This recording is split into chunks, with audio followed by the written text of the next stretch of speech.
Better? Okay, this is All better. right, ladies and gentlemen, hello, welcome back. We're at KubeCon Europe 23. Robert here from Rancher by Sousa, and we're joined by a very special guest from one of our very special partners, Koyan from HashiCorp. Koyan, would you like to give yourself an introduction? Yeah, thanks, Robert. Great to be here. My name is Koya van Ballengooien. I'm based here in the Netherlands. And I'm working as a solution engineer at HashiCorp for over a year. Oh, And having a lot of fun. good. I'm before I came working at SUSE, I've always used Terraform. It's one of my favorites. Nice. I'm a Terraform fanboy, so if anyone who knows me knows that I use it. So you have a presentation you want to share with our community. We'd love to see it. Let's see what it looks like. Yeah, excellent. So, Now I see we have a stone rock formation. Yeah. Why did you select that? yeah, it was interesting. Some former colleagues of mine are now working at SUSE and actually Rancher by SUSE. Okay. And I was actually, when I think about SUSE, it's about green. So I said, hey, well, what is the green about, right? So he said, yeah, it's about zero emission, nature. So I thought, okay, hey, maybe we can make the combination of the nature, like in this picture, but also the things with HashiCorp. And a lot of people don't know, but we got founded by Armon Gadkar and Mitchell Hashimoto. And I was when I joined HashiCorp, I thought Hashimoto, it is named after his last name, right? Yeah. And it turns out that Hashi actually is, in Japanese, is bridge. Oh. So this is actually what is called in Wales, it's green bridge. So I thought that's a nice combination between SUSE, green, and HashiCorp as a bridge. I love it. So, what are we talking about today? We're talking about, let's say, the more or less our team at KubeCon is zero trust security. Okay. So what we see at a lot of customers, they are used to traditional security model, and because of using the cloud, because of using Kubernetes, for example, like Rancher, you cannot use the parameter we are used to use for your security. So, like the threat vectors are much greater now because we're in the cloud versus that traditional data center, right? And actually, it's changing all the time, right? So it's more like dynamic, Yeah. right? We need to change the parameter. Not being an IP address that it's not sustainable anymore. So you need to change the way you do security when you move to the cloud or use multi-cloud or still doing things on-premise. In the end, you talk about different things like what's mentioned here. So typically, we talk about castle and moat approach. That's the traditional model.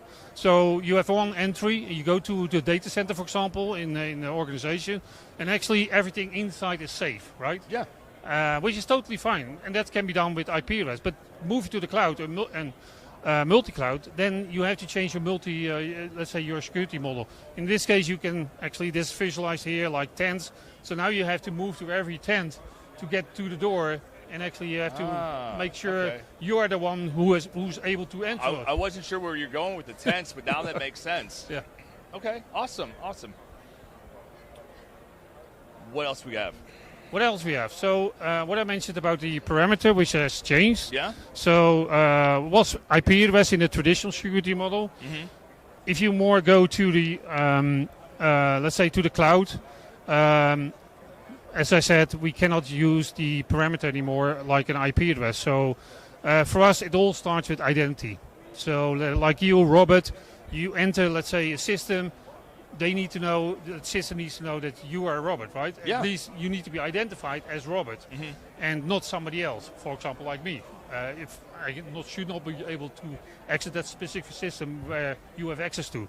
So it's in the end, it's all about application security, it's about networking security, and it's about the identity itself. Okay. So, and using that identity, you can actually play a role in all those layers, like using, let's say, machine authentication and authorization. That's the one I forgot.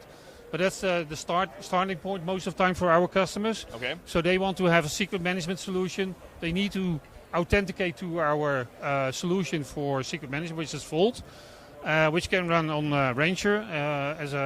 We are using a Helm chart for that to easily integrate with Rancher for that. And they need to make sure they are authenticated. And before they are authenticated, it's not just about authentication, it's also about the authorization.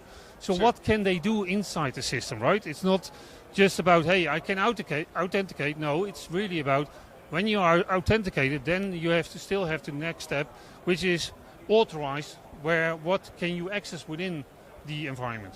Awesome. Now, might be jumping ahead here. With this new model, this new paradigm shift from that traditional to this modern security, how does one get started with that?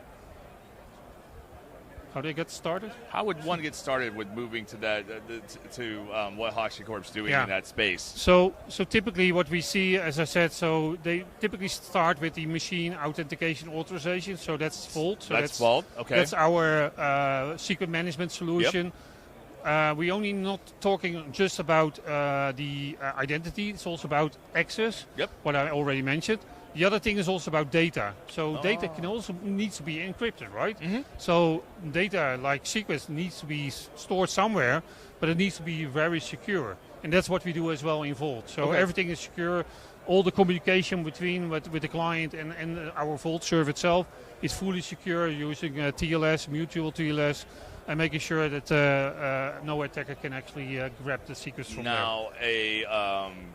Vault's available in the Rancher Marketplace. I've used it. It automatically kind of deploys that right there in there. Yep. Is there any other things in the Rancher Marketplace that I probably have not been aware of? Is console in there as well?